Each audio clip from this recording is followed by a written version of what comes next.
मागच्या व्हिडिओमध्ये ज्याने कृष्णला ही कमेंट केलेली, ही पार्ट 2 ची व्हिडिओ खास तुमच्यासाठी.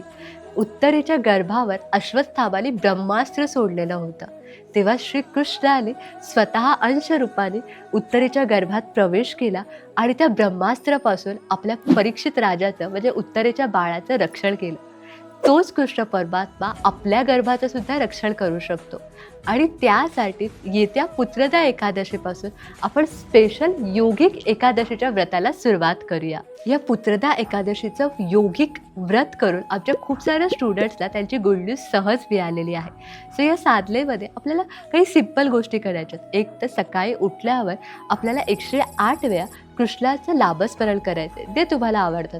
जसं की ओम नमो वासुदेवाय. त्यासोबतच तुम्हाला यथाशक्ती उपवास करायचे म्हणजे सात्विक आहार ग्रहण करायचे. थर्ड थिंग म्हणजे जेवढं होईल तेवढं मौन पाळायचं. शब्दाली शब्द वाढत जातो आणि मनस्ताप होतो. सो जेवढं होईल तेवढं शांत राहायचं. कृष्ण परमात्म्याचं नामस्मरण करायचं. फोर्थ थिंग म्हणजे मेडिटेशन करायचे. मेडिटेशन जस्ट 10 मिनटं शांत बसा आणि त्याच्यानंतर तुम्हाला आपल्या बाळासाठी प्रार्थना करायची, त्याला आवाहन करायचं आहे. जेव्हा आपण मेडिटेशन करतो तेव्हा आपलं सबकॉन्शियस माइंड शांत होतं आणि आपली प्रार्थना लवकर फलित व्हायला मदत होते. ह्यासोबतच तुम्ही एकादशीच्या दिवशी पुरुष सुक्ताचा अभिषेक तुमच्या घरातल्या मूर्तीवर करू शकता. हा अभिषेक कसा करायचा ह्याची स्पेशल व्हिडिओ मी बनवलेली आहे. तर तुम्हाला सुद्धा ती जाणून घ्यायची असेल तर आत्ता कमेंट बॉक्समध्ये पुत्रदा एकादशी मेन्शन करा.